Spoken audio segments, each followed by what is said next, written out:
하루의 말씀, 오늘은 로마서 1장 7절 말씀 가지고 함께 나누겠습니다. 성경 봉독합니다. 나는 로마에 있는 모든 신도에게 이 편지를 씁니다. 하나님께서 여러분을 사랑하셔서 그의 거룩한 백성으로 부르셨습니다.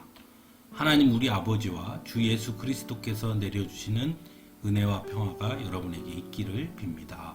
아멘. 로마서는 사도 바울이 로마에 있는 성도들에게 쓴 편지입니다.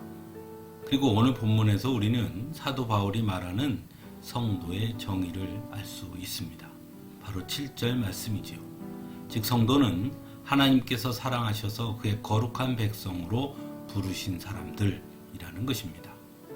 이 말씀에서 알 수 있는 것은 먼저 성도는 하나님의 사랑을 입은 자들이라는 것입니다. 우리가 하나님의 자녀가 되고 성도로 설 수 있는 것은 전적인 하나님의 은혜 때문이지요. 그리고 그 은혜가 가능하게 한 것이 바로 우리를 향한 하나님의 크시고 신실하신 사랑 때문입니다. 그러므로 성도는 하나님의 사랑을 입은 자들인 것이죠. 다시 말해서 우리가 성도가 되었다는 것만으로도 우리는 하나님의 큰 사랑을 입은 자들이라는 것입니다.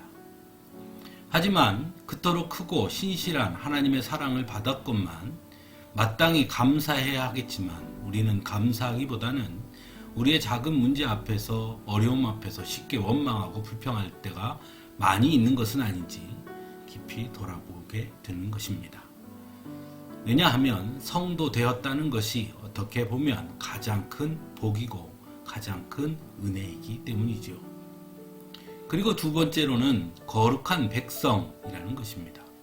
우리가 잘 아는 것처럼 거룩이라는 말은 오직 하나님께만 사용할 수 있는 말입니다. 그러므로 거룩한 백성이라는 말은 곧 하나님의 백성이 되었다라는 뜻이죠. 그러므로 거룩한 백성이라는 말은 곧 성도는 언제나 하나님께 속한 사람이라는 뜻이 되는 것입니다. 즉 하나님은 성도를 하나님의 백성, 하나님의 소유된 자들로 택하셨다는 것이죠. 그러므로 성도는 하나님의 백성답게 살아야 하는 것입니다.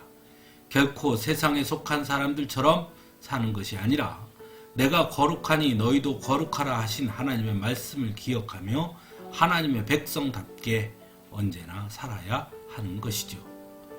마지막으로는 하나님의 부르심을 입은 사람들이라는 것입니다. 부르심을 입었다는 것은 곧 특별한 목적, 사명이 있다는 말입니다.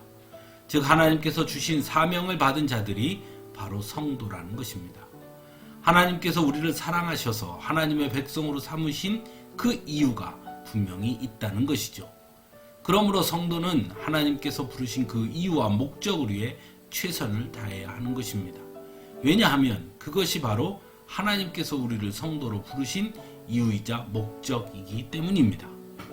사랑하는 성도 여러분, 사도 바울이 오늘 말씀에서 말하고 있는 성도의 키워드인 하나님의 사랑, 거룩한 백성, 부르심을 입은 사람들이라는 것을 우리 또한 분명하고 확실하게 기억할 수 있어야 할 것입니다. 그래서 하나님의 사랑에는 언제나 감사하며 거룩한 백성으로서 언제나 하나님 안에 거하며 부르심을 입은 자로 주신 사명을 충성되이 감당하는, 그래서 성도로서 부끄럽지 않은 우리 모두가 될 수 있기를 간절히 바랍니다. 함께 기도하겠습니다.